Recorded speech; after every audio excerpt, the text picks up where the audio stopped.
Yes Navy d'envoyer Yes Navy l'amphie Yes Navy mooy ngandi maamu porte avions Yes Navy 2200 marins, plus de 10 sous-marins, des destroyers et des B2 et des avions de chasse direction détroit d'Ormuz. Lii mooy réunion bi nga xamante ne bi ñu def démb ak tey lii la gars yi décidé. Est-ce que réellement vous êtes là avec moi sur le live? Partagez le live ma xool. Tima, merci pour les cadeaux. Tima, merci hein. Vous êtes combien de personnes sur le live? Merci Tima. Naza, merci. Fatou, merci. Babacar. Nouha, merci. Cadeau Curry Fulleri. TikTok is the best. TikTok is the best application in the world. Good TikTok, good TikTok, good TikTok. Jox leen cœur vert yi parce qu'on signale le live. Jox leen cœur vert yi, on signale le live. Je vais vous donner les informations à la dernière minute. Réunion bi Pentagone def avec ses généraux, avec les services de renseignement américains,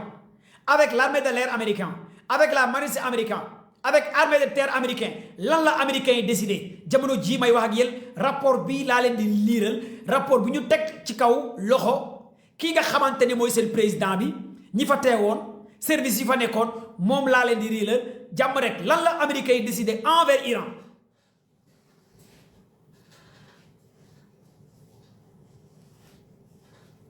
kon ngeen xam ne l'heure est grave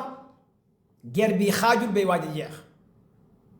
ñu doon yaakaar ne guerre bi jeex na di xotti di jënd ay dàll di dem lëttu di dugg ay salon guerre bi jeexagul le waaw ñu doon préparé ay xotti yëre korité ni nangam sangam raag bi jeexagul te waajul bay jeex mu ngi doog a tàmbali attention ma leen di wax li xew waaw bu yeboo nag ku ci amoon looy xotti nga bañ a xotti quoi nga toog xaar nga déglu commando baay su ma leen waxee xotti leen ngeen doog a xotti su ma leen waxee ñawlu leen ngeen doog a ñawlu mais tant que waxuma leen ñawlu leen bu leen dem ñawlu ji bu leen jënd yére bu leen jënd daal déglu leen ma man maay joxe ndigal parce que guerre bi sama guerre la kon da ngeen may déglu est-ce que pare ngeen partagé leen live mu gaaw kon ñu doon xotti ñu doon jënd ay yére korité yéen ñëpp toog leen continuer leen seen koor gi est-ce que leer na wala leeru l'heure est grave hein? L'heure est vraiment grave. Gars, partagez le live. On signale le live. Vous êtes 5000 personnes sur le live. Wow. Wow, wow. Est-ce que vous êtes là avec moi? Gisuma Lena, je vois rien. Gisuma Dara. Les Américains ont décidé d'envoyer 2200 Marines, US Navy, amphi US Navy. Beneen porte avion US Navy amphi merci maman moom la États-Unis bu ko yóbbu ci dans le Moyen-Orient ci golfe Persique.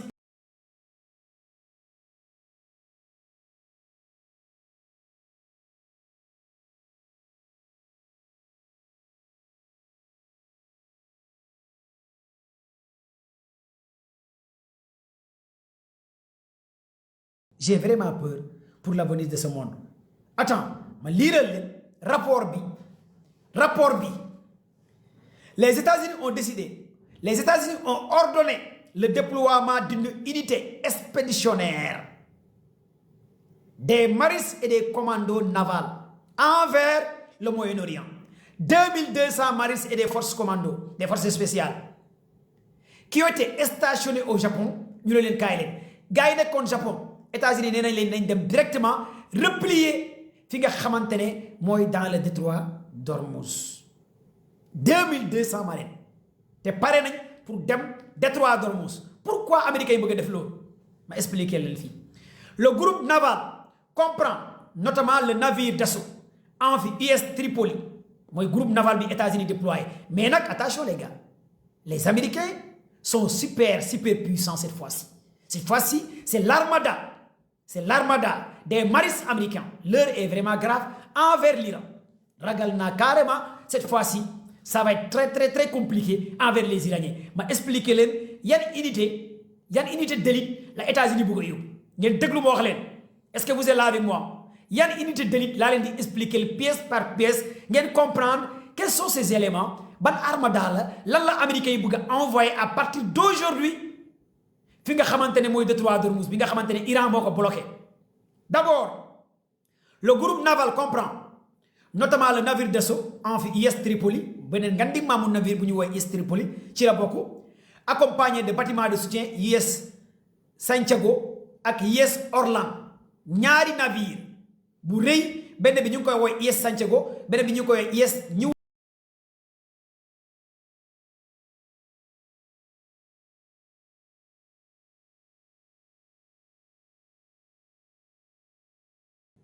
Cette force expéditionnaire constitue une capacité de réaction rapide, capable de mener des opérations militaires et d'évacuer des civils ou de sécuriser des installations énergétiques stratégiques. Madame force yu gaay yob manam États-Unis dañu and ak plus de 10 sous-marins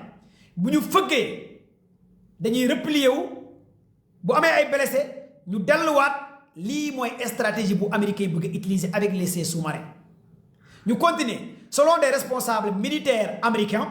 ce déploiement vise à renforcer la présence américaine dans une région où les tensions se sont intensifiées autour du détroit d'Ormuz. Les Américains ont juré qu'ils vont décanter la situation en détroit d'Ormuz pour permettre plus de 3000 navires yu mëna jall. Li la Américains yi soxla. Ay guerre bi jeexagul de. Allahu akbar kabira. Le passage maritime stratégique selon lequel le transit d'un 5e du pétrole mondial, les attaques de drones, des missiles et des menaces contre la navigation ont été perpétrées par le trafic militaire ces dernières semaines. Le renforcement militaire américain intervient également dans un contexte de confrontation indirecte entre l'Iran et les États-Unis d'Israël, marqué par des frappes aériennes. Alors que Washington insiste sur le caractère défensif de ce déploiement, certains analystes considèrent qu'il pourrait représenter un signal stratégique envoyé à Téhéran indiquant que les États-Unis sont prêts à frapper air, mer, terre, marines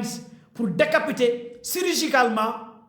la marine iranienne selon Wall Street Center, selon NBC, selon Reuters, selon Washington Post, selon New York Times. Légui nak dama len ko expliquer ci wolof. Est-ce que yéen ngi fi ak man? Mo wax ko ci wolof. Dina lay wax légui ndax ben té yow déna wala déwul. Ak le nouveau guide al Muttaba Khameini. Information yi jeexagul de bi may premier info ma len di jox tay mom info yi bari na. Est-ce que vous êtes là avec moi? Ma wax ko ci wolof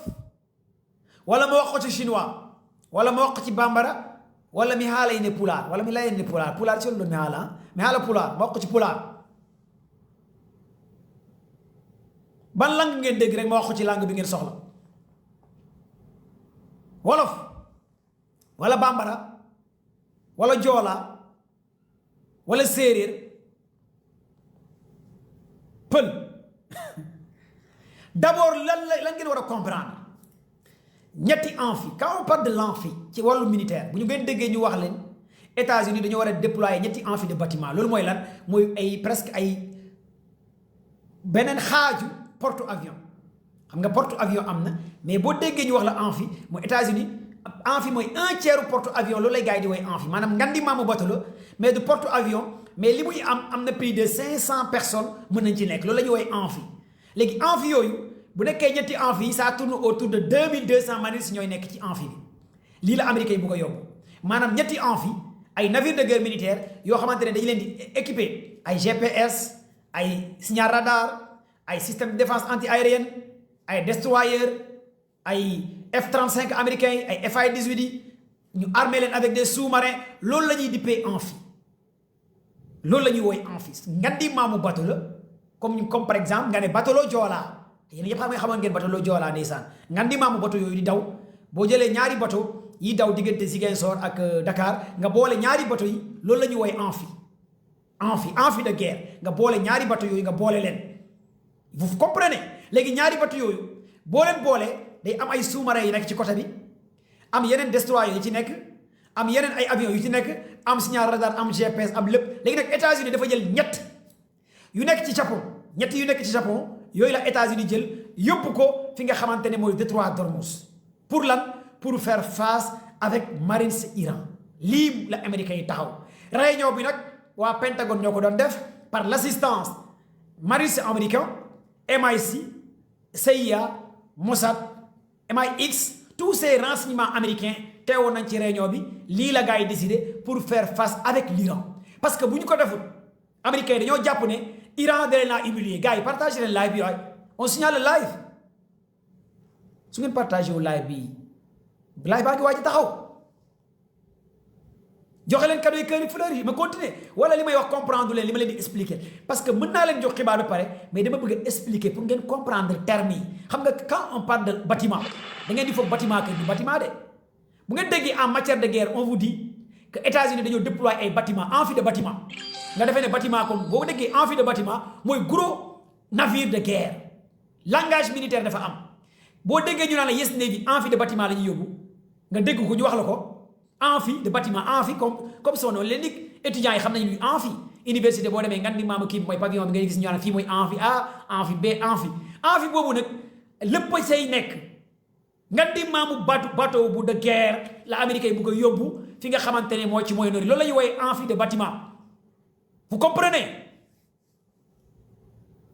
merci pour les cadeaux Forox merci Mbaye merci Modou merci léegi nag ils ont décidé enfin ils ont décidé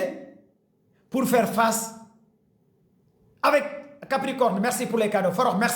merci Capricorne vous êtes combien de personnes sur le live 6300 personnes tapotez leen gars yi comme ça on signale le live tapotez leen comme ça seen baaraam yi ni ngeen def tak tak tak tak tak tak tak tak séeréer joola pël manjaago bambara saraxule séeréer joola ni ngeen def séeréer joola pël manjaago saraxule bambara soose séeréer joola pël manjaago saraxule bambara soose ah ñeeñu bala man la ñi ñeeñu ci caab ñeeñanga lawbe tubaab noonu ngeen di def mu gaaw nii le séeréer joola bambara séeréer joola loolu mooy tapote yeah who know come on jarul reetaan ku reetaan dama lay bloqué gaaw leen partagé le mu gaaw pulaar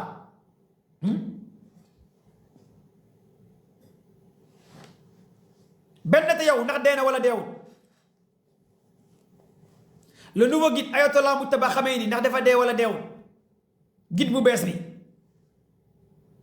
laa leen kër yi ngeen partage live bi merci à l'assistance technique TikTok de bien sécuriser et de bien protéger notre live TikTok merci à l'assistance technique TikTok j'aime bien TikTok la famille il faut ouvrir des comptes TikTok TikTok fait partie parmi les meilleures applications du monde li ngeen war a comprendre fii mooy comme que Iran dafa bloqué merci Kayba merci Momodou merci gars yi comme que Iran dafa bloqué man xaw ma sax ñaata ñoo nekk ci live ñaata personnes ñoo nekk ci live bi direct bi ñaata personnes 6000 wala 4000 wala 5000 wala wax leen ma ko ci commentaire yi je vois rien hein, parce que on signale live là on voit merci Marie merci good live merci Yola merci 6400 6300 gars yi partagez le mu gaaw li nga xamante ni ngeen war koo comprendre mooy xam ngeen ne tey dafa am lu yéeme lu am mooy waa Iran tey dañoo génn di manifester ngeen déglu ma wax leen waa Iran tey dañoo génn plus de 10 provinces ci Iran ñu génn ay millions de personnes capitalu Iran Téhéran président Iran bi dafa génn Ali Khamenei dafa génn pour ngeen déglu Arachki dafa génn tous les commandements Safi dafa génn le commandant bi nga xamante ne moo géré lépp luy renseignement Safi le général Safi Mohamed Safi dafa génn ñoom ñëpp ñu ànd ak population bi génn biir Téhéran ay millions de personnes ñuy manifester xam ngeen loolu lan lay tekki Iran chaque année dernière ajjuma ci weeru koor bi la ñu woowee dog dernière ajjuma ci weeru koor bi la ñu woowee dog seen culture la seen aada la seen cosaan la dañuy génn di sant yàlla di gërëm yàlla génn bu ñu génn tey nag dañoo fenloo Israël ak États-Unis parce que waa Israël États-Unis ñoo waxoon Téhéran jeex na rey nañ généraux yi rey nañ dirigeants yi rey nañ gars yi mais ñi nga xamante ne ñoom la ñu waxoon rey nañ leen ñooñu tey ñoo génn ànd ak askan wi di manifester muy benn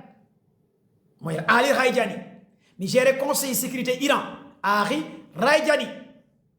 ak Arachki génn na ak le général Safi bi nga xamante ne moo géré lépp luy drone kamikaze dafa génn tey loolu nag humiliation totale la bu gën a naqari tey sioniste yi loolu moo am tey jamono jooju ñu génn di manifester la télévision Al Jazeera Washington Post New York Times Reuters tous les médias ñu wone ne États-Unis Israël ñu ngi bombardé biir Téhéran gars yi di manifester allahu akbar kabira xool leen image yooyu dugal naa ko sama page Facebook gars yi génn di tudd yàlla gars yi di bombardé problème bi gars yi xam mooy ñii ban degré de croyance moo nekk ci iranien yi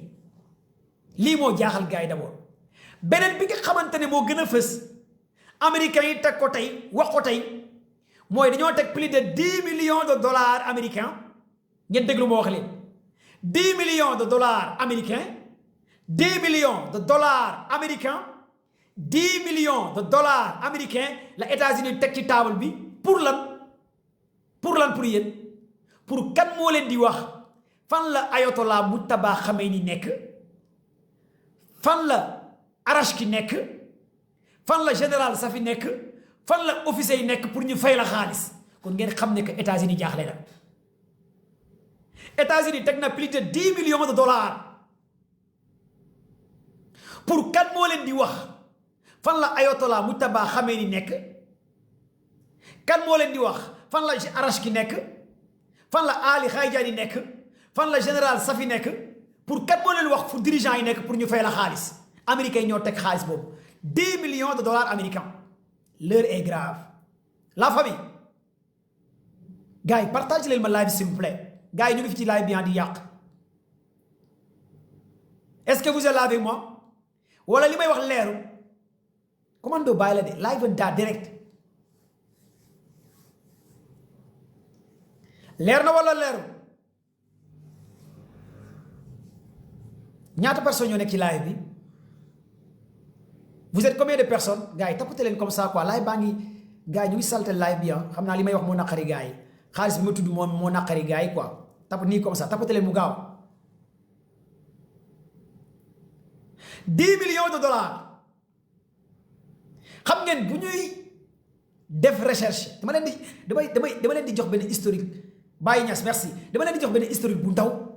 boo xamante ne ñu delluwaat 2 ans ci ginnaaw 3 ans ci ginnaaw pour ñiy bëgg géopolitique xam ngeen Mohamed al-Sharar ñu koy wax Mohamed al-Sharawi xam ngeen mooy kan mooy actuel président Syrie kooku dafa bokkoon ci branche Al-Qaïda États-Unis 57 millions de dollars la tegoon CIA moo ko tegoon 4 ans ci ginnaaw lii la CIA tegoon pour kan moo leen di woon Mohamed al-Sharar bi dirigé Al-Qaïda fan la nekk pour ñu fay la xaalis 4 ans ci ginnaaw moo dirigé woon Al-Qaïda jamono ñoom Ben Laden Oussama Ben Laden dina fàttaliku lii la CIA tegoon ci table bi xam ngeen pour ngeen xam ne que États-Unis ak Israël ñàkk nañ gars yi partagé le live pour ngeen xam ne que gars yi ñàkk nañ pour ngeen xam que gars yi ñàkk nañ mooy 4 ans ci ginnaaw bi ñu tegee loolu ci Mohamed al-Sharar actuel président Syrie kooku nga xamante ne moo def coup d'état Bachar Hassan maanaam jihadiste la kan moo ko jàppale kan moo jàppale jihadiste boobu nga xamante ne États-Unis moo ko doon recherché comment ça fait que américains yi 4 ans ci ginnaaw ñu koy recherché léegi américains yi dem benn dooleel kooku ba kooku war a renforcer pouvoir Bachar Hassan ànd ci ak ay Kurdistan yi PK yi ànd ci ak yeneen jihadistes yi ñu renforcer nguuru Bachar Hassan Bachar daw dem Russie Mohamed al-Sharar jamono ji mooy diriger Syrie ki nga xamante ne 4 ans ci ginnaaw moom la doon américain yi doon cherché ku ñu doon cherché 4 ans ci ginnaaw tey mooy diriger Syrie te kooku la américain yi tegoon 57 millions de dollars mais lan moo changé tey États-Unis utiliser même doctrine xaalis ne léegi teg nañ 10 millions de dollars tey États-Unis loolu la teg pour kan moo leen di jox fan la Mohamed Ayatollah Mujtaba Khamenei le nouveau guide fan la nekk pour ñu mën laa fay xaalis kon ngeen xam ne américains yi jaaxle nañ Israël jaaxle na léegi nag manifestation yu am tey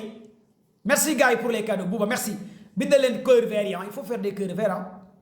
tapote leen ngeen def cœur vert yi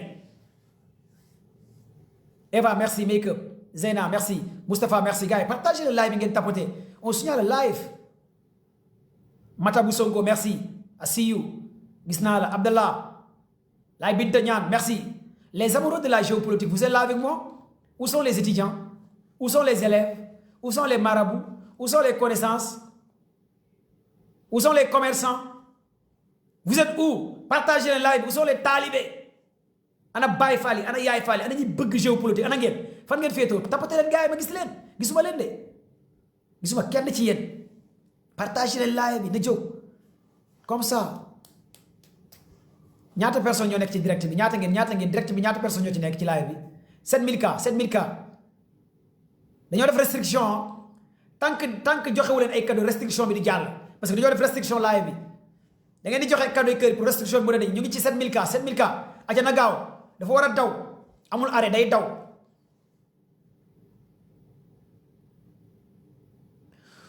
Leneen li ngeen war a comprendre tey ak li am mooy l'avion ravitailleur américain di jar une centaine de millions de dollars américains bokk parmi les avions les plus chers États-Unis mooy les avions KC-135 ravitailleurs. Iran bu ñu xaymaa fu guerre bi toll nii Iran daaneel na ci ñetti avions ravitailleurs loolu industrie de guerre États-Unis dafa daanu benn avion rek ci ravitailleurs yi li muy jar ay centaines de millions de dollars lay jar te États-Unis jaay ko kenn ces avions ravitailleurs. Iran daaneel na ci ñetti avions yu ravitaillé les avions F-18 lay ravitaillé ak les avions F-35 ravitaillé boo ko déggee muy avion yi solal essence yi solal kérosène yeneen avions yi pour ngeen comprendre à travers espace aérien. Ces avions ravitaillés dañuy survoler à une altitude basse altitude pour mën a solal kérosène yeneen avion F-35 F-18 ak B-2 yi loolu mooy njëriñu avion ravitailleurs yi. État Iran da ciy daaneel ñetti avion loolu moo gën a naqari Pentagone mooy armée américaine muy benn. ñaareel bi bu ngeen jëlee Erbil c'est en Erbil les militaires américains et les militaires français yu nekkoon Erbil Irak doon former les Kurdistan yi Trump bëgg a jël pour ñu envahir Iran par la voie terrestre. Est-ce que vous êtes là avec moi? Kurdistan yi Trump bëgg a jël parce que waxoon naa leen fii une semaine avant Trump mu ngi waxtaan ak Kurdistan yi pour ñoom ñu former leen pour ñoom ñu mën a envahir Iran par la voie terrestre les Kurdistan parce que Kurdistan yi noonu ñi nga xamante ne waa Iran. Kurdistan yi français yi dañoo demoon di leen former ci Erbil français yi déployé 2 avions et des renseignements une vingtaine de soldats français et des renseignements ñu dem ci Erbil parce que aussi li ma leen di fàttali que en Irak France amu fa base militaire mais am na fa présence soldats français. Il y a une différence d'avoir une base militaire et d'avoir la présence des soldats ci territoire. France dafa am ay soldats yu nekk ca Irak mais pas base militaire muy benn. Est-ce que yéen a ngi déglu bu baax li ma leen di expliquer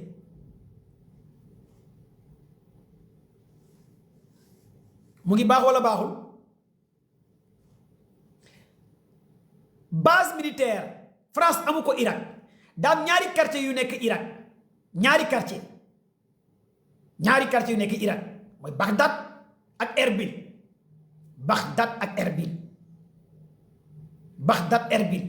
ñaari réseau yooyu ci biir Irak mooy la présidence des soldats américains ñu ngi ci Bagdad au sud-est et au nord-est de Bagdad ak Erbil au sud-est et au nord-est Erbil ci Irak ñooñu nag ñoo doon jàppale les Kurdistan benn genre milice la groupe la boo xamante ne États-Unis dafa jël ay millions de dollars fay leen pour ñoom ñu mën a envahir par la voie terrestre dugg biir Iran. Les services de renseignement Iran am information yi xam fan la armée française nekk ñu bombarder leen xam nga France wax na ne benn soldat la ñu rey France benn soldat la waxagum mais li ñu blessé ëpp na ay 10 soldats français yu nekk instant yi diggante dund ak dee ak ay soldats américains te jusqu'à présent CENTCOM defagul communiqué pour wax nombre de morts yi am ci bombardement yooyu seul chiffre yu ñu rey ci France ak blessé France yi mais waxaguñ pourquoi américains yi di nëbb chiffres yi ma expliquer leen ngeen war a comprendre un peu. avion KC-135 ravitailleur bi Iran daaneel démb 4 soldats américains ñoo ci dee 8 blessés graves 4 soldats américains ñoo ci décédé sur le coup 8 blessés graves boo jëlee 4 soldats américains yi ci décédé nga jël 7 soldats yi américains yi waxoon ne dee na nga boole ko ñaata la 11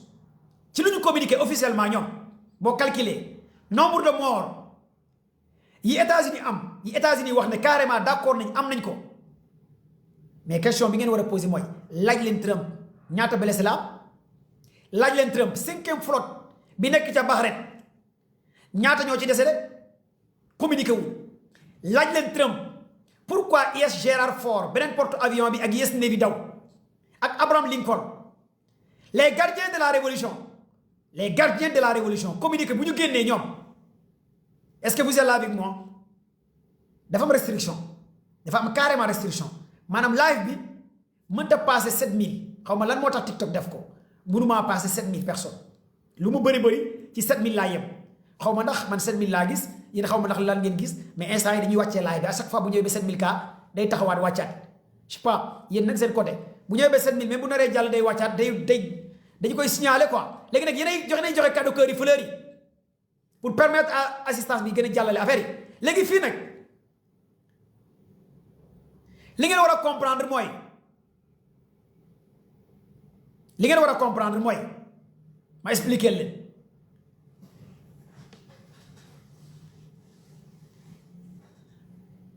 bu États-Unis ne CENTCOM am na erreur de tir ba seen ñetti avion F-35 dañu leen tirer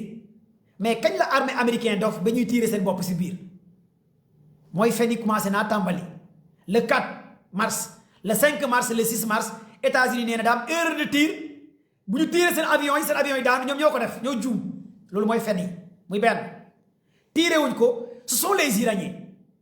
avec les missiles hypersoniques et les drones de kamikaze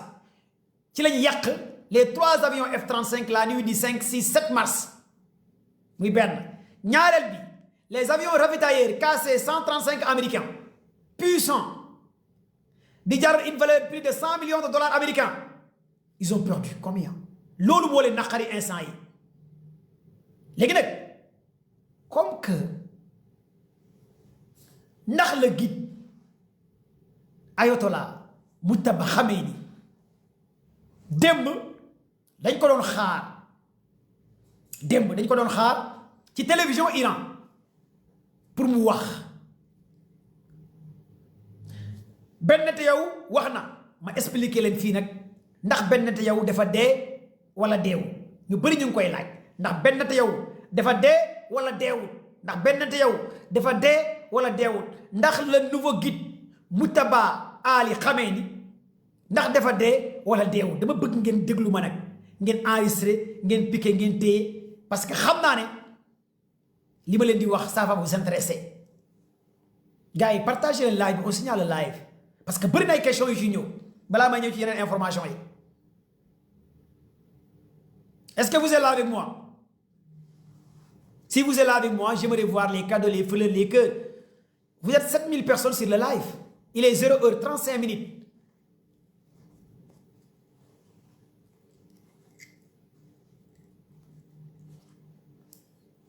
Jamila, merci. D'après les renseignements, à travers des renseignements russes, les satellites militaires russes, que ce soit des satellites militaires et les satellites civils, muy bien. À travers nos renseignements, Corée du Nord, Corée du Sud, du Japon, ces médias, ces chroniqueurs, à travers des renseignements yu nekk dans les pays anglophones, à travers des chroniqueurs, des professeurs, fu ñuy njëkkee d'abord mooy le fils bi nga xamante ne mooy doomu Ayatollah Khamenei muy Ali Mujtaba Khamenei ndax dee na wala deewul mais jot nañu ko blessé ci dernière attaque yi Israël defoon ak li nga xamante ne mooy lii di Iran tey rek j'ai reçu des vidéos yi nga xamante ne tey mu ngi woon ci benn clinique ñu wane ay soldats iraniens yu taxaw mais wane wuñ seen kanam carrément ñooñu bu ñu nekkoon taxaw noonu ci biir hôpital lañ nekk mais c'est dans l'Iran jamono bi gars yi di manifester bi gars yi gën di manifester jamono jooju mu ngi ci benn clinique mais nag deewul muy benn ñaareel bi dafa benn stratégie bu muy def parce que doomu Ayatollah Khamenei bi muy Mujtaba Khamenei moom soldat la d'abord moo gën a nekk soldat baayam pour ngeen war koo xam parce que wax naa leen en l'an 2000 à l'âge de 16 ans la commencé dem en front muy benn à l'âge de 16 ans la commencé dem front mais jàpp leen que ne moom dafa jot a am gaañu-gaañu ci dernier bombardement yi Israël ak Iran def loolu moom c'est avéré am na gaañu-gaañu mais nag c'est pas méchant nekkul gaañu-gaañu boo xamante ne da koy tere continuer même au-delà de gaañu-gaañu bu mu am stratégie bu mu def il a compris que moom ci communiqué bu ñu génnee buggul sax moom les gardiens de la révolution le commandement les renseignements xam dëggantaan fan la nekk au moment où joxe na ordre yi ba pare te yan ordre la joxe démb ci télévision Iran mooy lettre la joxe ak lan la wax ci lettre bi moom laa leen di liiral nii pour ngeen comprendre mais kantaan nag dafa dee deewut mais dañ ko blessé lii média anglophone yi di wax arabe yi di wax yeneen Twitter yi di wax mais loolu c'est avéré jot na am parce que am na ñu mu nekkaloon ñoo xamante ne jotoon nañ ñàkk seen bakkan mais jàpp leen ne que ku ne ci ñoom rek am na koo xamante ne balaa Ayatollah Khamenei di décédé tegal na la ku la war a remplacer tegal na la ku la war a remplacer parce que on est en guerre ma expliquer leen fii balaa may ñëw ci benn te yow ndax dee na wala deewul ñu bëri ñu koy xaar vous êtes combien de personnes sur le live benn te yow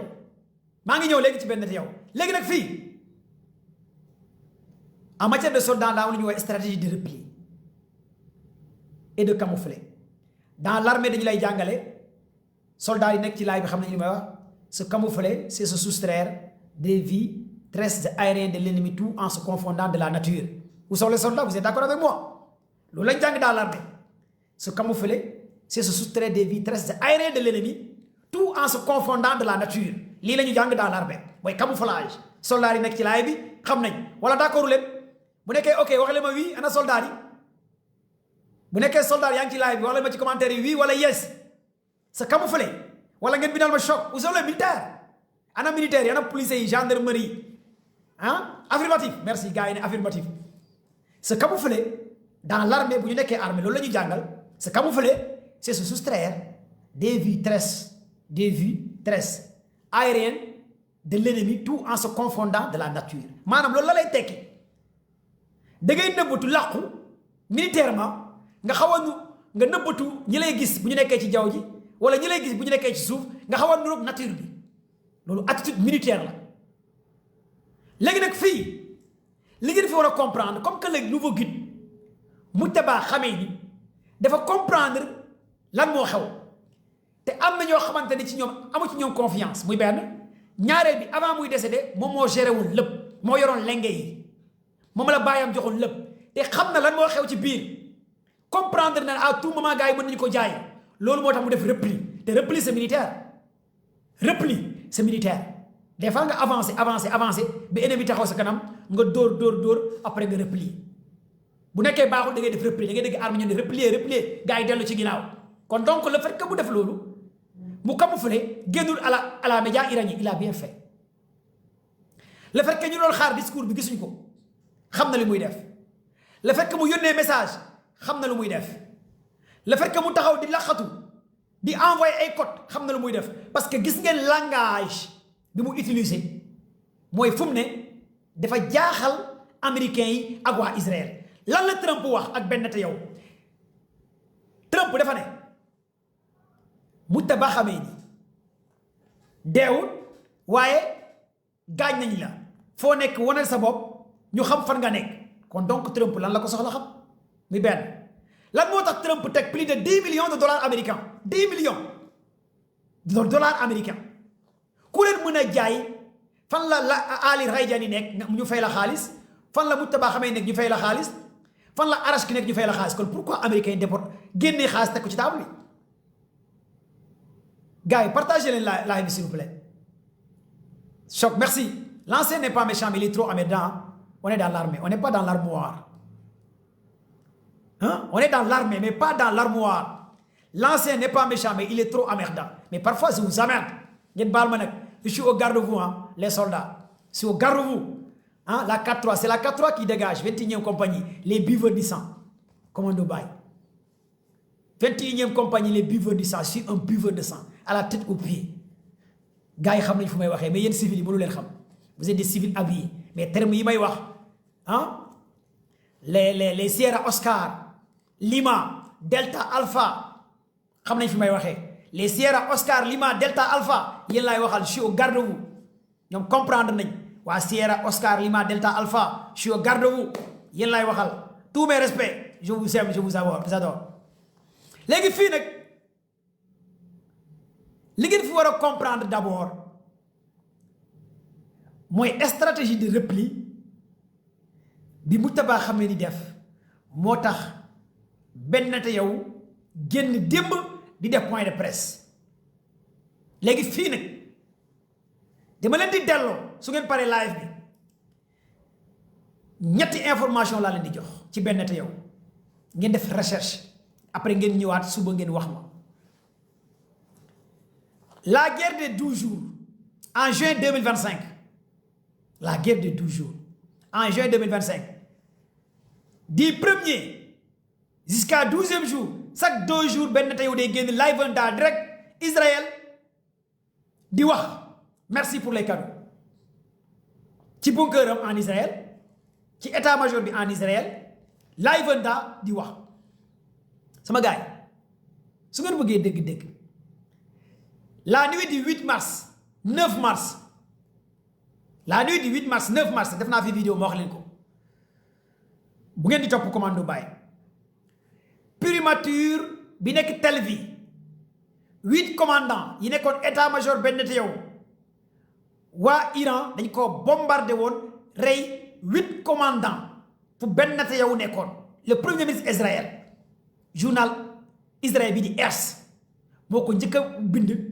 ak ay journal yi nga xamante ne nekkoon nañ biir Israël même amoon na yeneen journal yu mel ni Reuters ñu waxoon ne y a eu des bombardements massifs la nuit du 7 8 9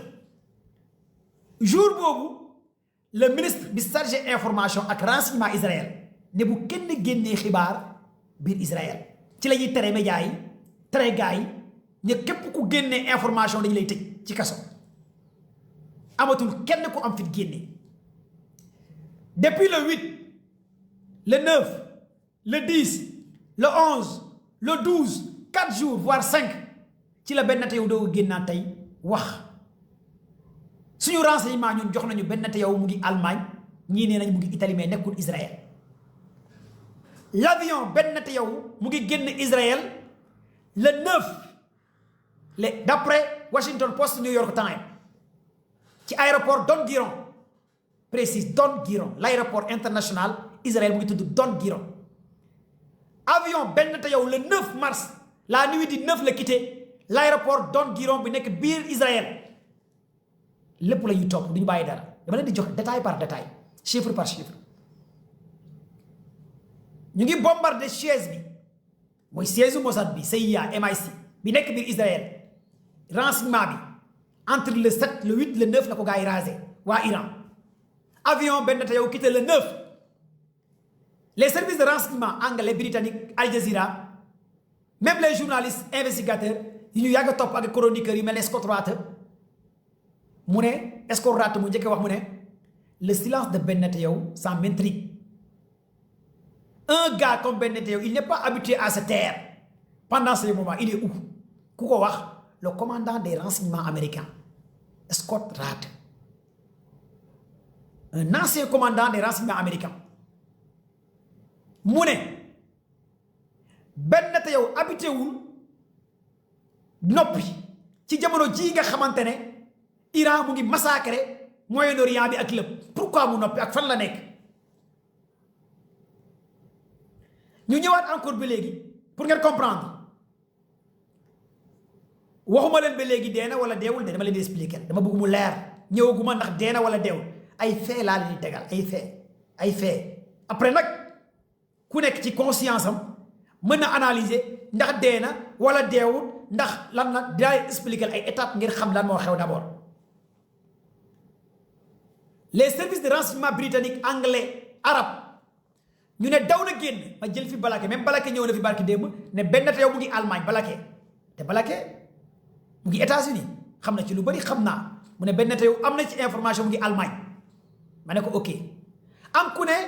jot na information benn te yow mu ngi Italie ñu ne ok mais avion bi mu ngi génn Israël le 8 le 9 te nekkutoon ci avion bi Israël rabbin yi bu ñuy génn les rabbins États-Unis ñoo njëkk a envoyé benn B2 furtif bu quitté aéroport Don Guiron dem directement fi nga xamante ne mooy États-Unis avec des renseignements un avion B2 furtif escorté par des F-35 Raider fighter quitté aéroport Don Guiron le 8 le 9 dem directement États-Unis ñan ñoo nekkoon ci avion yooyu d'après les renseignements doomu benn te yow gis nañu ko en Europe ñaari doomam yu jigéen ñu ne famille ñoo ci dugg famille ñoo ci nekk mais nekkutoon Israël jamono ji nekku fa jabaram nekku fa moom en personne nekku fa léegi lan moo tax benn te yow génn démb ñu ne moom mooy communiquer envers Iran envers États-Unis mais image bu ñu gis dem leen ngeen xool image bi ngeen xool image yu IA ngeen jël l'image IA ngeen xool ngeen jël ancien image yi doon benn te yow doon wax ngeen communiquer les images ngeen xool da ngeen di xam image bi ñu présenté benn te yow jusqu'à preuve du contraire man gëm naa ne IA la parce que les gardiens de la révolution ñu ne vidéo yi ñu leen di woon ñu ne benn te yow mooy wax du moom soit dee na wala deewut mais du moom moo nekk Israël nekkul Israël muy benn on a est-ce que c'était pas des vidéos comme na doon Ousmane Sonko doon def rek avant ngay dem préparer ay vidéos yu bëri nga xam ne boo nekkee fii maanaam sóoraale Ousmane Sonko avant mu dugg prison defoon na ay vidéos yu bëree bëri est-ce que benn taw aussi deful ay vidéos point d'interrogation léegi vidéo bi benn taw def lu ci gën a yéeme bi ñu présenté démb ñu ne mooy waxu ci sax ci wàllu li yàqu biir Israël waxu ko nan nga mën a nekkee premier ministre Israël nga génn di waxoo ci li nga yàq waxoo ci li nga gagné envers Iran waxoo ci lu armée Israël yàq waxoo ci lu yàq biir Israël mais lan la wax ngeen dem xool ci IA bi xaw ma IA la xaw ma vrai la mais je prends acte pour wan leen ne les Américains et les Israéliens sont très forts en matière de technologie lan la wax ci biir image yi dafa ne xeex bi xeexu Messi la maanaam dajaal la maanaam ci image bi mooy l'arrivée du Messi la wax c'est en rapport par rapport ak seen agenda de nouvel ordre mondial moom loolu la wax mais boo dégloo moom li mu wax ak contexte bu nekk guerre bi comme yàlla ak yaari parce que bu nekkee on est en moment de guerre boo génnee di wax xanaa nga jaale sa waa réew nga ne inna lillahi wa inna ilayhi raaji'uun yéen waa Israël gis naa ne am na ñu dee mais dara on maintient nangam sangam mais benn te yow waxul ci lu mel noonu oh yow mi di def croix bu xonq da ngay signaler live bi wala looy def xaaral ma bloqué la kii lu tax muy signaler live bi est-ce que allahu akbar kabiran bloqué naa loolu la yow doomu benn te yow nga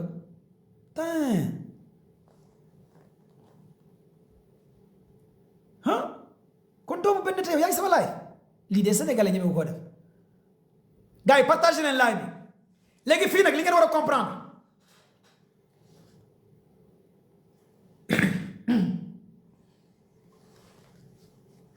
partagé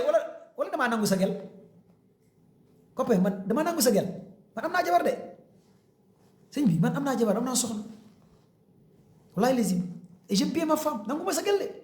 ki la ma meree di ma signaler ça je comprends pas non xaw ma lu xew wala sa gel bi dafa maa nopp di ma seetaan moom loolu moo la naqari et Kumba Ndiaye su koy 57 ki te live bi nga fekk sa waa ji mu ngi mer de di signaler sama live bi Kumba Ndiaye wala Rama wala Abdou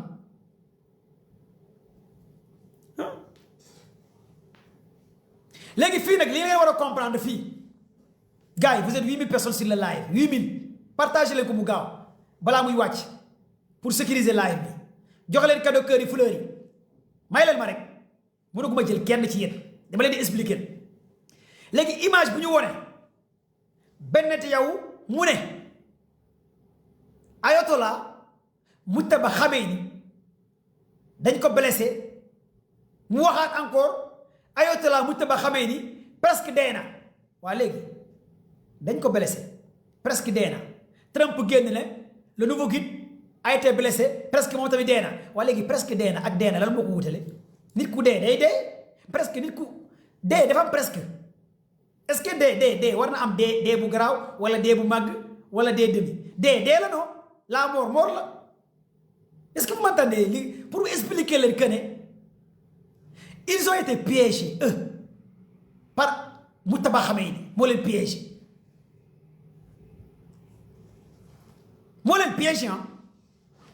léegi li ñu leen woon comme image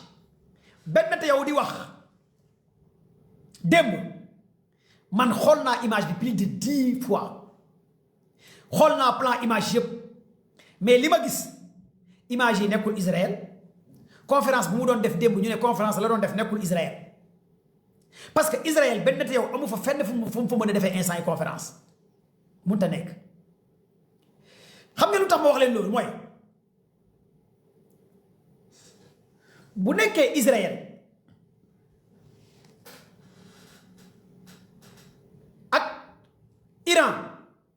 Iran dafa parvenir pour shutdown éliminer lépp luy technologie américaine ci Moyen-Orient mooy seen radar FP 132 bi doon ratisser plus de 5000 kilomètres seen signal radar bi nga xamante ne lépp mu la ko géré woon Iran technologie Israël di ko Russie di ko jàppale avec des renseignements Chine di ko jàppale avec des renseignements Iran parvenir centre institut Weizmann bu nekk biir Israël mu yàqu ko Iran parvenir port Haïfa mu yàqu ko Iran parvenir bombarder résidence Bennet yow primature mu yàqu ko Iran parvenir Mossad ak seen système de défense fu ñu def seen i drone yi seen i missile anti de défense yi patriote yi Iran yàq loolu yépp kon xam nga lan ngeen war a comprendre foofu Bennet yow la nuit du 7 le 8 la quitté fi nga xamante ne mooy Israël wala rey nañ ko ñaar yooyu mu mën a am mais jamono ji nekkul Israël conférence bu mu doon def nag jusqu'à preuve du contraire conférence bu ñu programmé la avant boo xamante ne c'était déjà enregistré parce que conférence lu mu wax nekkul en rapport avec li xew avec fait réalité yi militairement parlant nag bokkul parce que daa am li xew am lu am ak lu xew ak moom lu mu wax bokkul kon ñépp man dama gëm ne IA la man IA laa gëm moom moo ko def mais Bennet yow moo tax yéen a yey laaj ndax dee na wala deewul ñii laaj ne dee na wala deewul am ngeen ci plein droit ñii laaj dee na wala deewul am ngeen ci plein droit waaw loolu moom ça veut dire mais li am ak li taxaw IA la léegi nag soit bu deewul moom nekkul Israël loolu laa leen mën a tontu par rapport à cette question de Bennet yow bu deewul nekkul fi nga xamante ne mooy Israël muy benn ñaareel bi pour ngeen war ko comprendre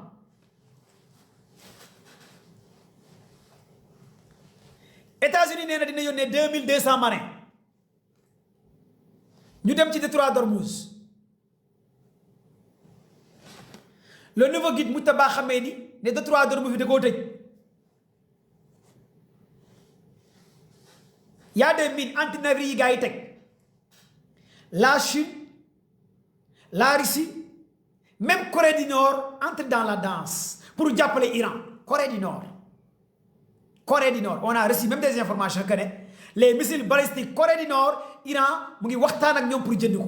semaine bii ñu war a dugg à partir de lundi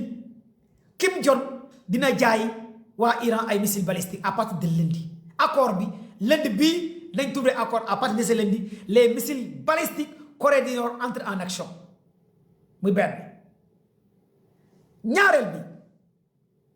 États-Unis dama gëm dañoo bëgg a sacrifier européens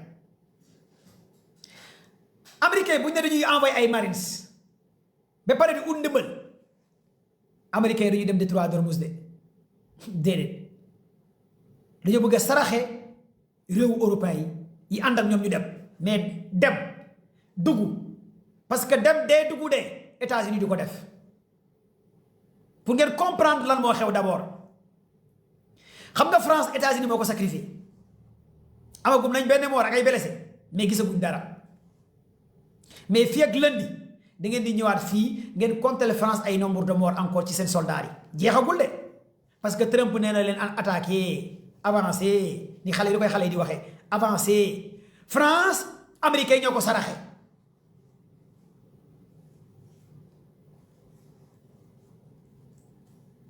si parce que dof la Trump mooy bàyyu Macron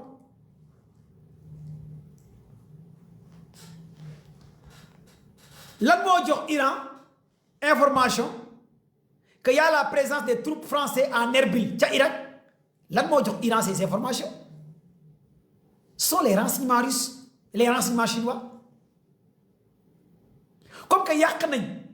ca Moyen-Orient yàqal nañ États-Unis mais Trump foog ñu yàqal tubaab yi foog ñu yàqal Europe te parce que Trump dafa soxla que pays européens yi Iran ñam-ñamal leen ba ñoom moom lu mu ñam ñoom ñu ñam ko comme que ay dof lañ lii la Trump soxla Trump la agenda dafa yomb de comme que ñun ñoo bokk autant te may seen baay sama doom yi dee nañ kon yéen aussi man ma nekk seen baay yéen aussi da ngeen a war a am deele dëj yi moom dañu koy bokk lii mooy agenda Trump du man kese maay dëj Trump foofu la samp du man kese maay dëj ñun ñoo bokk autant organisation de l'Atlantique Nord man am naa samay dëj mais yow France yow Angleterre yow Italie yow Espagne maa bëgg nga am dëj nga dëj comme man Trump foofu la samp loolu moo tax Trump saraxe France jeexagul de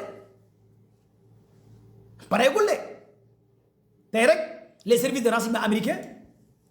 ñu naan Macron fan la sa porte avion bi toll kañ lay àgg fan lay yegg léegi nag ñu ngi xaar américains yi ñooy laaj Macron de ne ko porte avion bi fan la toll depuis samedi la waroon yeggut frégate bi fan la nekk fan la toll te américains yi ñooy demandé Macron gars yi ñu ngi saboté live bi maximum de partage le live merci à l'assistant technique TikTok de sécuriser et de bien protéger notre live encore de plus merci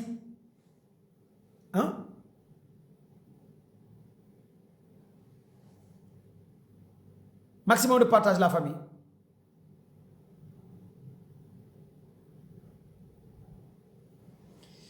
maximum de partage merci à l'assistant technique TikTok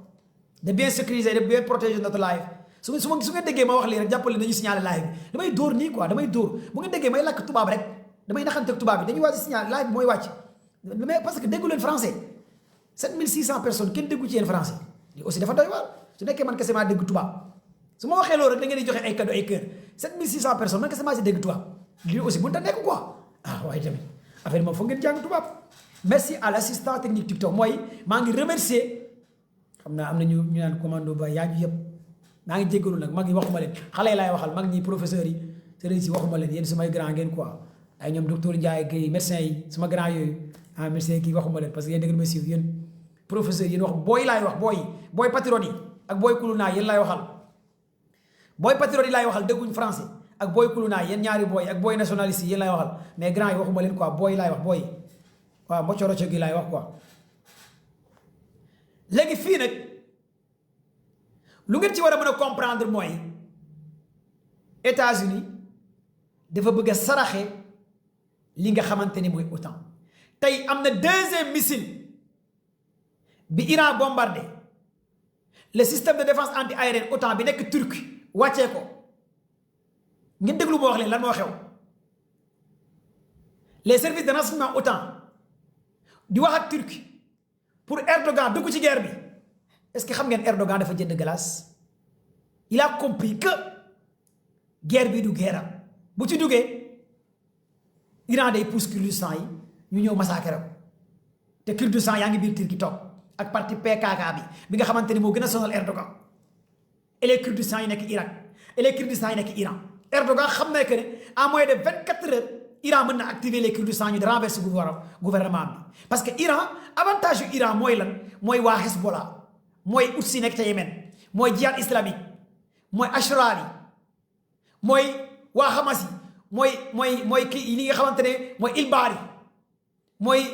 Houthi yi nga xamante ne ñoo gérer Yémen mooy ces branches là mooy avantage yu li nga xamante ne mooy lii di waa Iran.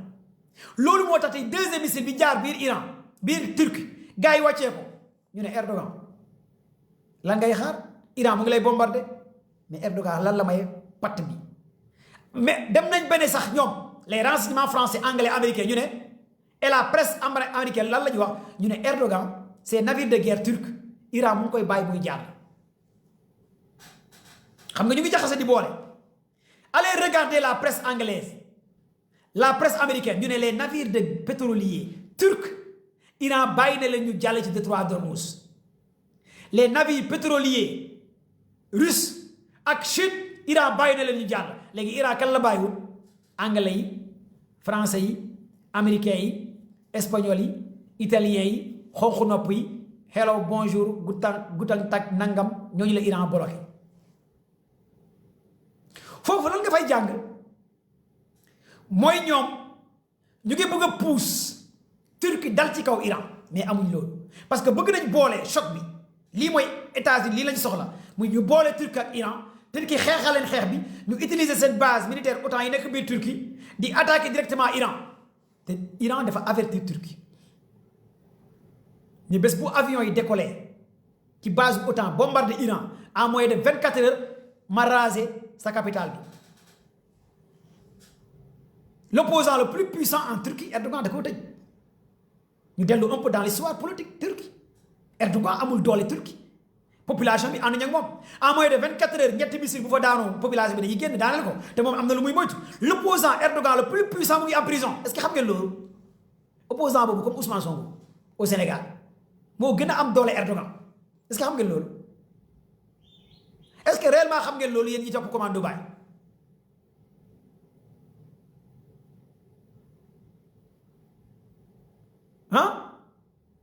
léegi avantage bi mooy Erdogan ñaari la ragal Kurdistan yi ak PK yi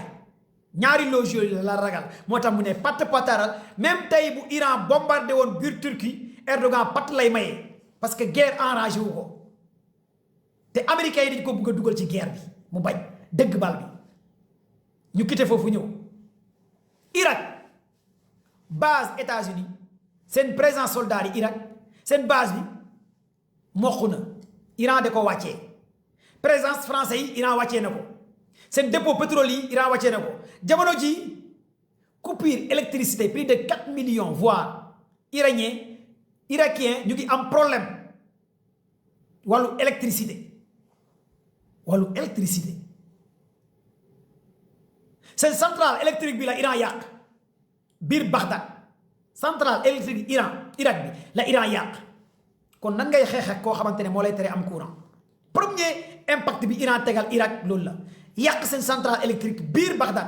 pour ne leen yéen toog leen xaar yéen a ngeen di xaar duma leen duma yu métti chirurgicalement pour ñoom nga xamante ne ñoom boo tanul lekk te amoo courant amoo ndox kooku du guerre kon Irak du guerre lii moo tax irakiens yi commencé manifester naan américains yi génn leen ci biir Irak muy benn ñaareel bi ngeen war a comprendre un peu bu ñu jëlee dans le Moyen-Orient chirurgical bi Iran def ça fait mal les Américains baril pétrole bi yéeg na essence bi yéeg na gaz bi yéeg na lépp lu doon jar $25 instant yi mu ngi ci $50-60 lépp lu ñu doon jaayee $125 mu ngi ci $175 ça fait peur les Américains et les Français et l'Occident lii moo leen tiital instant yi Japon nee na stockam bi 8 mois la Corée du Sud nee na lu mu yor stockam bi 9 mois la mais guerre bu naree jàll France Allemagne États-Unis Italie dans toute l'Europe lépp a yéeg mooy guerre économique la Iran yóbbu gaay guerre économique bi Iran tëj détroit d'Ormuz Gelactros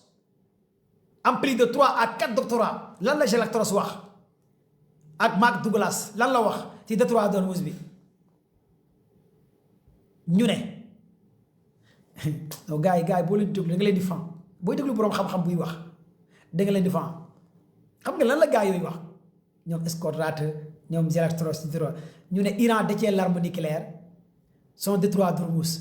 mu ne le détroit d'Ormuz devient l'arme nucléaire de l'Iran alors que cette arme nucléaire est plus puissante que l'arme nucléaire des Occidentaux ñoom nee nañ le fait que Iran tëj détroit d'Ormuz ñu ne loolu mooy arme nucléaire bu gën a doy waar bu Iran yor gars yi chroniqueurs yi international loolu la ñuy wax ñu ne Iran arme nucléaire am mooy tëj détroit d'Ormuz te arme boobu moo gën a soxor doo lekk doo naan doo am courant doo am lépp te mu tëj sa arme nucléaire ngay souffrir en silence Iran arme nucléaire boobu la defal gars yi xam nga dañ ko doon tere am arme nucléaire léegi nag dafa tëj détroit bi Bab el-Mandeb canal de Suez zone yooyu yëpp sont les alliés ñoo fa nekk nga xam ne dara du fa jaar boo jaaree mer rouge ut si nekk ca Yémen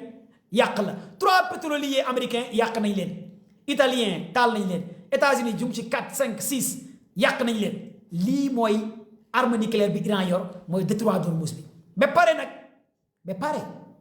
pare lu ci gën a garaaw mooy taxaw ne su ngeen dàqul seen base militaire yi américains yi seen dëkk du ngeen jàll xoolal wax jooju provocation su ngeen dàqul américain ak nu mu réyee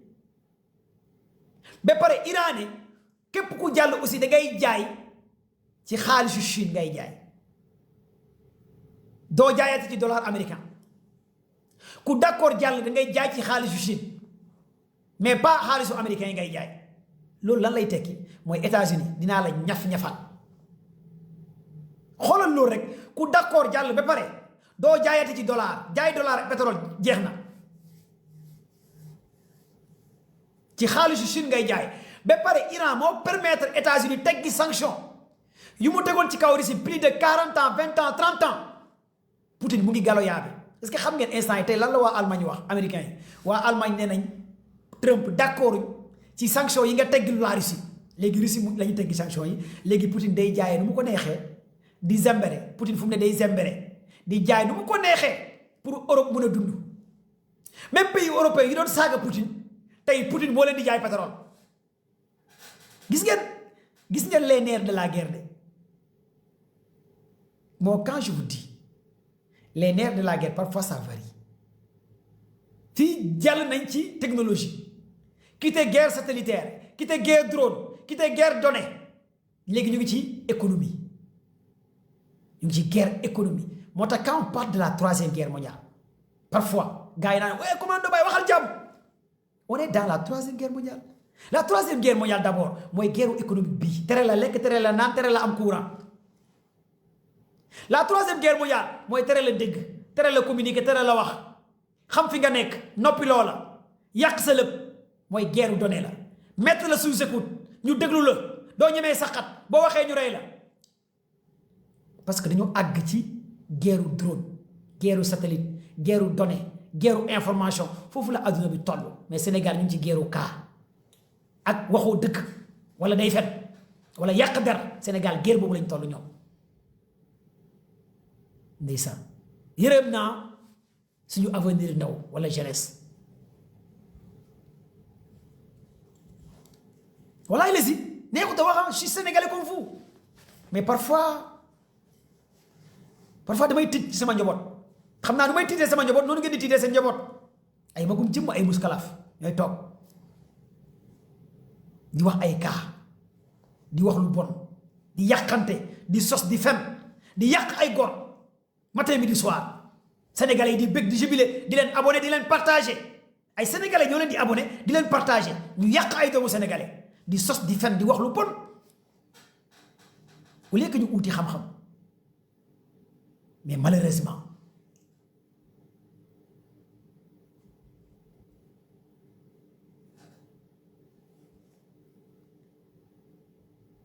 xam nga fii aussi sànq maa ngi leen koy wax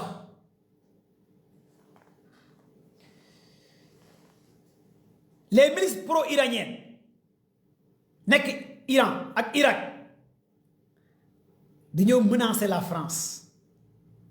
fépp fu France am intérêt ci Moyen-Orient dañ ko nar a taal loolu mooy communiqué bi gars yi génnee yónnee ko directement les ambassades et les consulats français préparez-vous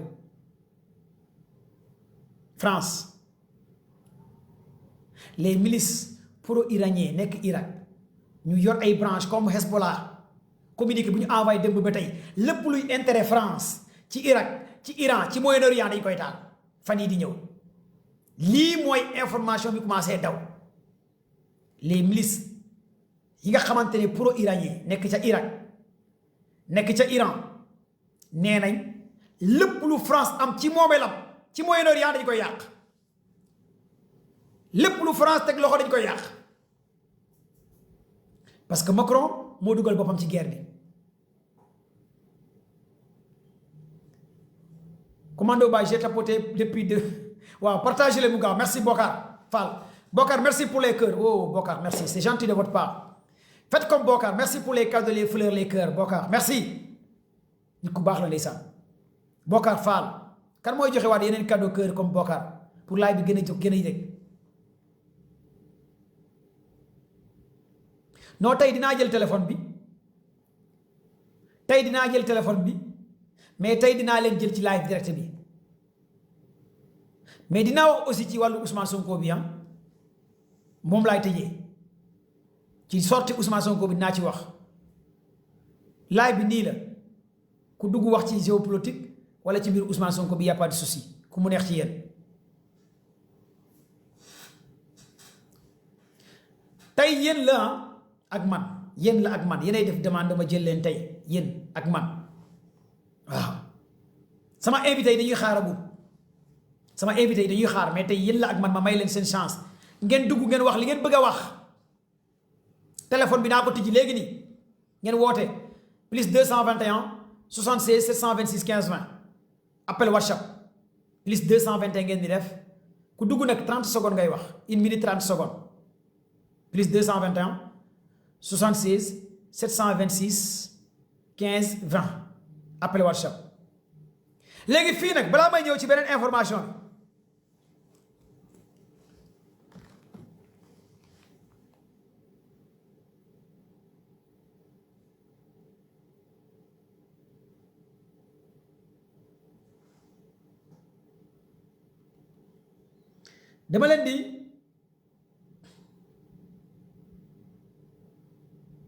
dama leen di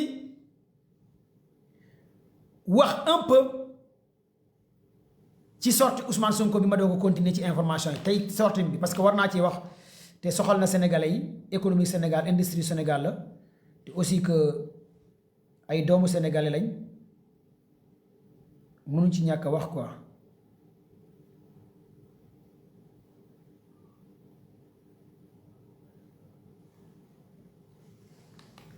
après ñu ñëw vite fait ngeen def demande yi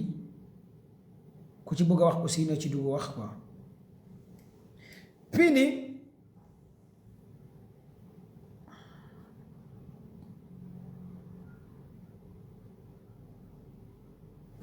xam nga fii nii li ngeen war a comprendre d'abord ci sortie Ousmane Sonko bi par rapport plus de 200 voire 313 licence yu jëm ci wàllu mine yoo xamante ne permis baaxutoon ak ICS valeur 1 milliard 75 milliards yu war a renégocier contrat yi mais li ngeen fi war a mën a jàngat mooy Sénégal ñu ko diriger woon mérité wuñ am liberté di circuler ci réew mi parce que ay criminels dëgg lañ ay criminels financiers parce que mënuma concevoir un pays comme le Sénégal ay nit diriger ko li joxe ay permis d'exploitation mine benn permis rek ça vaut des millions Ousmane Sonko ne résilié nañ plus de 313 voire 213 permis ci wàllu mine yoo xamante ne gré à gré lañ ko doon joxe ne ñooñu ba léegi ñu ngi Sénégal kenn jàppu leen est-ce que réellement Sénégal réew la ñun est-ce que réellement nekkuñ ci benn association rek dajale fi toog nii comme ça un état normal réew bu normal ay nit def seeni mafia toog moom Sonko nee na moom en personne 213 voire 313 permis yoo xamante ne permis bu ne ay millions la loolu boo ko boolee ay milliards la ñaata doomu sénégalais ñoo dee ci Barça Barsak ay nit toog Sénégal doon jaay suñu mine est-ce que xam ngeen mine lan ak lan nga ci mën a am comme exploitation pour ngeen comprendre balaa may jël téléphone bi ma wax leen ko xam ne on avait ay criminels la ñu yoroon ci kaw réew mi quoi y avait que des criminels ñoo doon diriger Sénégal moo tax tey quand je vois que ñu naan convoqué wuñ kenn jàppuñ kenn man gàcce lay am ci Sénégal bi léegi nii ay impôts yoo xam ne kenn du ko fay regardez fii rek ma expliquer leen un peu ngeen comprendre bu ñu jëlee 313 licences minières retirées loolu la Sonko wax 313 licences permis de licence permis 313 la gars yi retiré loolu la Sonko wax la gars yi retiré benn permis bu ne ay millions la am na grand permis am na petit permis te lépp nag gré à gré lañ ko joxee gars yi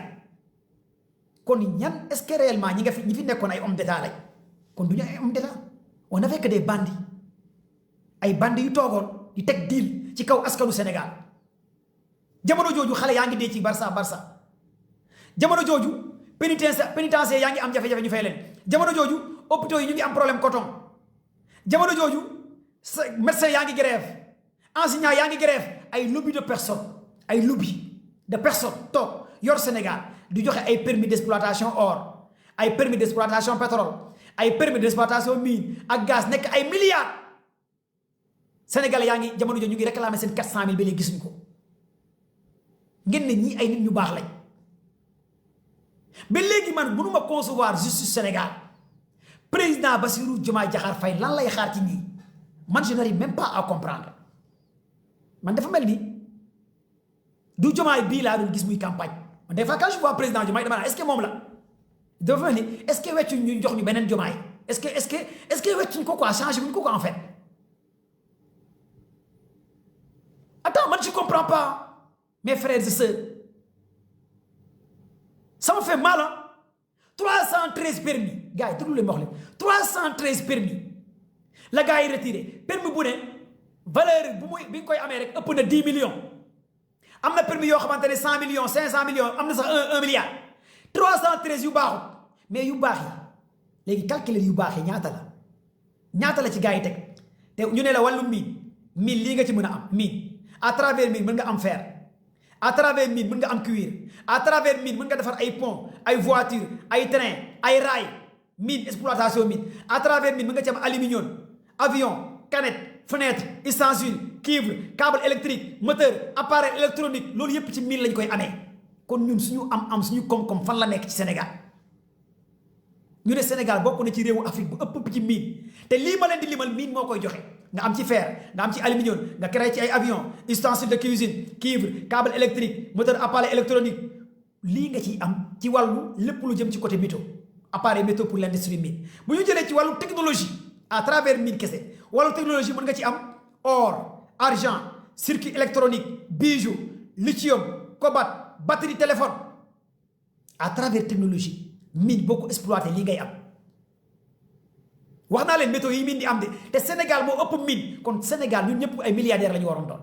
Sénégalais bu nekk tey millionnaire la waroon doon 19 millions de Sénégalais yépp bu nekkoon ne réew mi teguñ ko joxuñ ko ay criminel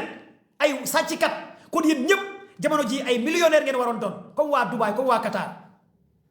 mais malheureusement on n'avait que des criminels au sommet de l'État lii mooy problème Sénégal ñu rey plus de 87 Sénégalais kenn jàppu leen tey 2000 Sénégalais kenn jàppu leen tey ñooñu ñoo ñëw di ñu saaga ndey ñoom ñooñu ne ñëw di fayaat ay booy di leen saaga kon Ousmane Sonko gàcce ngaalaama à lui Ousmane Sonko gàcce ngaalaama à lui Ousmane Sonko jokko njal Ousmane Sonko 2029 qu'il soit le président de la République du Sénégal pour mu ñafal ñu sàcc yi ci kaso bi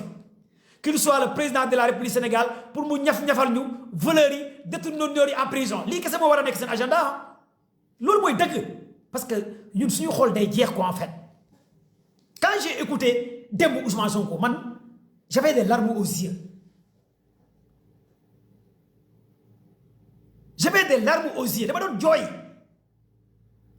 dama doon jooy sama biir xol ma ne nan la nit mën a bañee Sonko nan la nit ku baax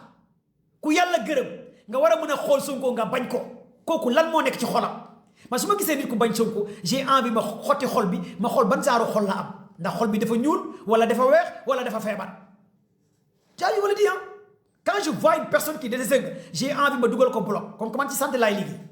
su ma gisee nit ku bañ Sonko damay envie jël ko dugal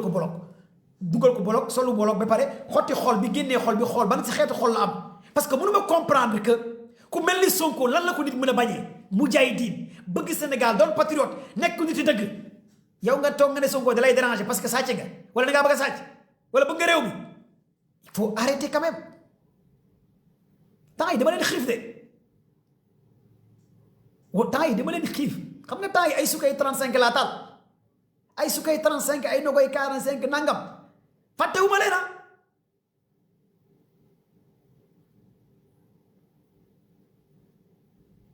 parce que mënu ma concevoir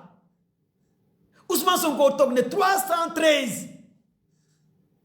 la ñu permis la ñu retiré benn permis bu ne ay millions la koy gars yi di joxe gré à gré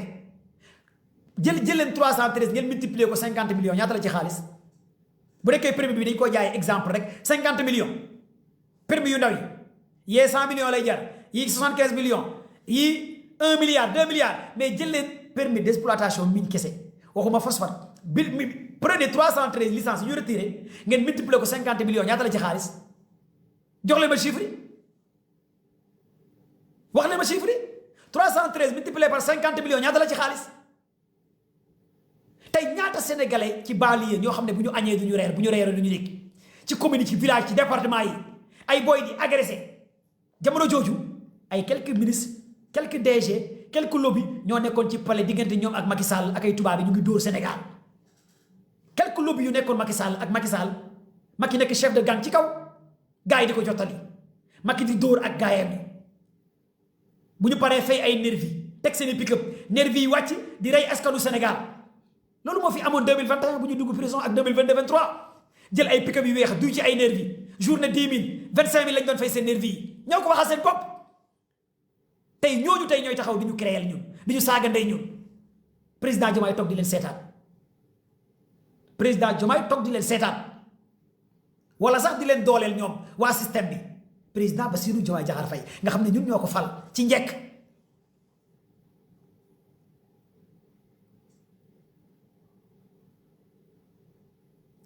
milliards 313 yi rek 15 milliards la 15 milliards boo ko xaymaa environ 15 milliards 650 millions boo ko xaymaa 15 milliards ñaata la mën a créer ci Sénégal li feeñ la Sonko wax mais li nëbb nag ana li nëbb gouvernement Macky Sall ñu ci gën a bëri ay milliardaires lañ ana seen immeuble yi lu tax état jëlu ko ana seen compte banque yi lu tax état tëju ko lan moo tax état woowu leen laaj leen jàpp leen wax leen fan ngeen jëlee suñu alal lan moo tax ñu toog di leen seetaan bi léegi balaa maa de ñu ne Farba lañ jàpp ak Tahirou Sarr libéré leen Farba go mu ñibbi këram Farba nekkutoon président Sénégal Farba bu jëlee xaalis trésor ana directeur trésor ana kan moo nekkoon directeur trésor bi Farba di jël xaalisu trésor transaction yi lu tax demu leen jàpp directeur trésor bi su Macky Sall Farba bu nekkee dañoo am transaction ministère des finances ana ñetti ministère des finances su Macky Sall lu tax demu leen jëli leen laaj leen xaalis bi kon Farba ngeen yem kon Farba moo amul bàjjan ci réew mi noonu ana Macky Sall ndey mbilli gi ana doomam Amadou Sall ak contrat bu mu bokkoon association des malfaiteurs blanchiment des capitaux mu bokk ci ak ñoom Wally Seck ak lépp Wally Seck la ñu wax ana Amadou Sall fan la nekk lan moo tere mandat d'arrêt international ngeen ñuy sonal ak Madiambel Diagne ngeen ñuy sonal ak Madiambel matin midi soir te ñi ngeen war a jàpp ñu ngi toog biir Sénégal di xool di ñu suivre ci live bi seen doom yaa ngi ñuy abonné di ñu xool ñi ngeen war a jàpp ñu ngi toog biir Sénégal samp toog yor seen i jeeg yor seen i gel yor seen i jongoma yor seen i immeuble yor ay milliards rey xale yi toog fii biir Sénégal di samp rek di toog di xool ngeen ne vraiment Sénégal réew la ngeen ne ñun dañoo war a noppi ngeen ne dañoo war a yaru xanaa ñun kon kii ni ñu koy waxee sax ruuy la ñu ngentee ko en fait yéen yéenay ñan pour noppiloo ñu ñun sa réew mi dafa may góor yàlla de ñun ay sëtu Maba Jaxu Ba lañ ay sëtu Lat Joor lañ ay sëtu Cheikh Mouhidine Samba Diallo lañ réew mii fii la ñu toogoon Sénégal samp di xeexal Macky Sall kon du yéen a ñu faale fii la ñu leen teg nii il faut que réew mi ñu teg ko ci dëkk ci justice ñu delloo suñu alal Ousmane Sonko gàcce ngaalama à lui d'avoir fait ces révélations Ousmane Sonko gàcce ngaalama à lui ICS 1000 milliards 1075 milliards ICS ay nit ñu fi toogoon du ñu fay impôt correctement di dóor ay entreprise français yi nekk fii di dóor gars yi nekk mais Sénégal réewu dóor la woon quoi en fait ku jekk dóor quoi boo waxee ñu ne non Sonko dañ ñu déranger parce que jubu leen ku Sonko déranger juboo ku Sonko déranger dangaa jubut nekkoo ci lu jub mais képp ku nekk ci jub Sonko déranger wu la képp ku Sonko déranger jàppal ne juboo fi nga taxaw juboo foo toog juboo wéeruwoo juboo mais nit ku jub di xeex di fight laay fam kooku Sonko du la déranger wallaay lesim nit ku jub coach gëm sa bopp Ousmane mënu laa déranger mais képp ku Sonko déranger ci yéen rek jàppale da ngaa dëgg nekkoo ci lu dëgg te waajoo nekk ci lu dëgg soit da ngaa nekkoon ci lu jubadi Sonko da lay déranger wala nga bëgg a jubadi Sonko déranger la wala nga bëgg a jàpp nga bëgg a sàcc Ousmane ne la déedéet kooku Sonko da koy déranger mais ñun ñu bëgg Sénégal changer tegu ci dëgg tegu ci xaq bil xaq Ousmane mooy le guide suprême bi mën a sauver Sénégal loolu nag yéen ñëpp patriotes yi préparé leen ngeen taxaw jàppale Ousmane Sonko wallaay les gars yi dama leen xiifan temps yëpp maa ngi ci ay sukkay 35 sukkay 45 ngeen defe ne dama leen fàtte wu ma leen de yu bëri ñu naan commando ba fat ak maa leen teg bët di leen xool li ma leen préparé sa xeju ci live bi sama xol a jeex ci yéen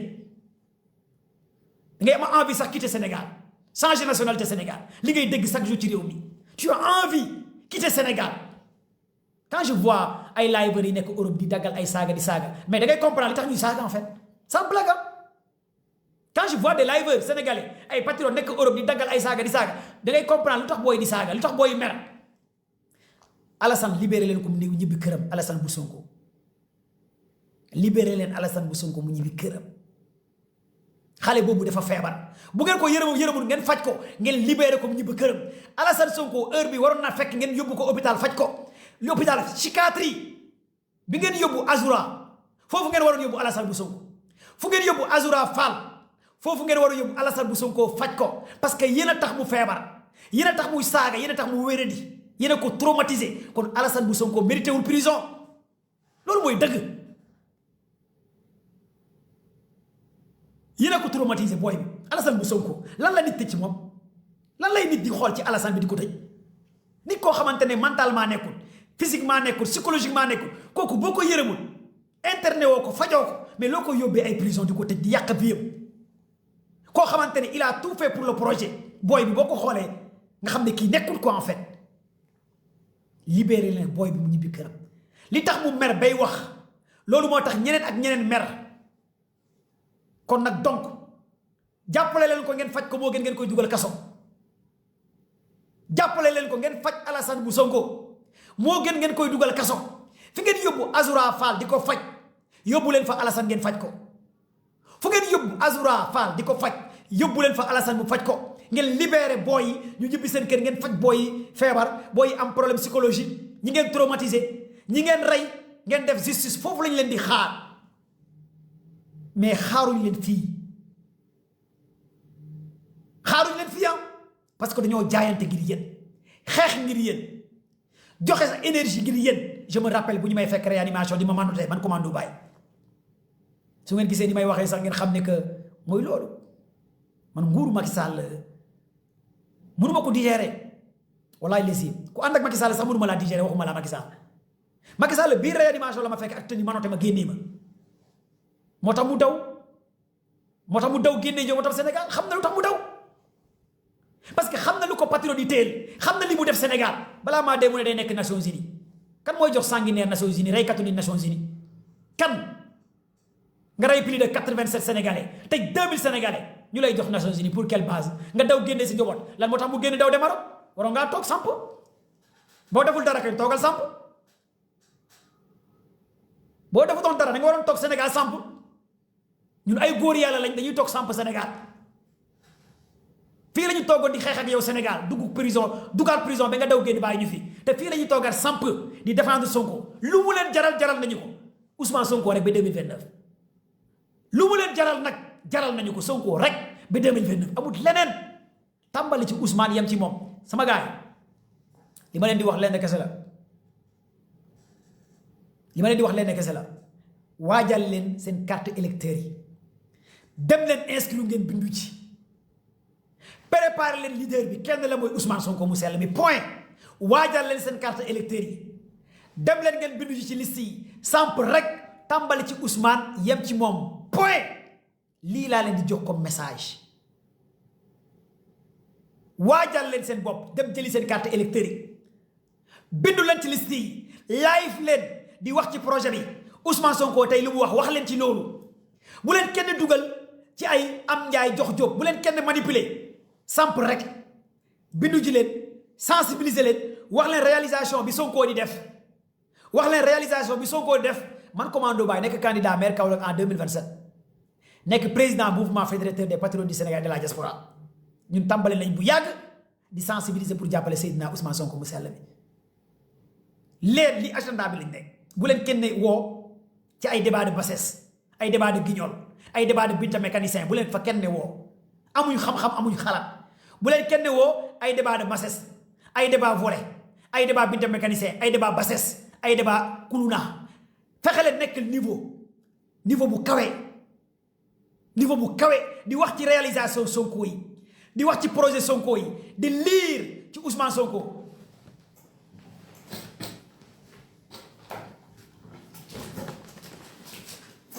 di lire ci Ousmane Sonko di lire peut-être livre bii kii la ñu topp ñu kii xam ngeen bëdi nii il regarde le ciel noir bi ngeen di gis nii mooy ñuulaay bi Macky Sall teg ci Sénégal lu noir couleur bu noir bi mooy naqar ak tilim ak rey yi moo tax mu def préface bi livre bi nii xool bu muy xool asamaan bii nii ci kaw ngeen gis bëdëm bi Ousmane Sonko il regarde le ciel mooy vision lointaine l'an 2050 bu muy gis per bu weex ci bët yi mooy lumière blanc bu mu bugg a jox Sénégal mooy livre bii nga xamante ne moom la bind tuddee ko solution parce que pour nga am solution am na fooy jaar te solution ba ci livre bii nii tuñuy noir yi couleur bu noir bii ngeen di gis préface bi tout est noir mooy lëndëmaay bi Macky Sall tegoo ci réew mi sàcc sa pétrole sa gaz xale yi di dee ci géej gi dëy parce que nit bu amee naqar lu ñuul lay sol moo tax nga gis mu def couleur noir livre solution bi préface noir regardez bien les images image bi day wax gis ngeen image bi ñaata xale ñoo dee ci géej gi dëy noir ñaata xale ñoo dee barsak regardez les yeux de Ousmane Sonko il regarde le ciel loin jamono jooju Macky Sall mu ngi sàcc suñu alal di ko jox tubaab bi jamono jooju la Ousmane Sonko bind la solution lépp a ngi ci projet bi lépp a ngi ci livre bii nii chaque jour livre bii laay lire kii mooy Moudjahidine kii mooy le guide suprême kii mooy le sauveur du projet kii mooy l'incarnation de la vérité kii mooy le lion kii mooy le gaynde njaay kii mooy Sénégal kii mooy Constance kii mooy le jubbanti kii mooy le dénominateur commun de la vérité kii mooy l'incarnation du guide de la révolution du Sénégal kii mooy l'incarnation de la révolution kii mooy Moudjahidine kii mooy waliw bi kii mooy Ousmane Sonko kii mooy Seydina mu sell mi kii mooy góor yàlla kii moo raag ak Macky Sall ba Macky jël ay bagages am daw Macky génnee armée génnee GIGN génnee police génnee gendarmerie lépp lu Macky Sall am génnee na ko kii Ousmane Sonko kii moo defoon tremblement moo taxoon Sénégal def tremblement de terre à une magnitude de 5,6 centimètres kii la ñépp la génnee ay BIP ay GIGN ay GMI ay police ay armée Ousmane Sonko l'homme idéal l'homme qui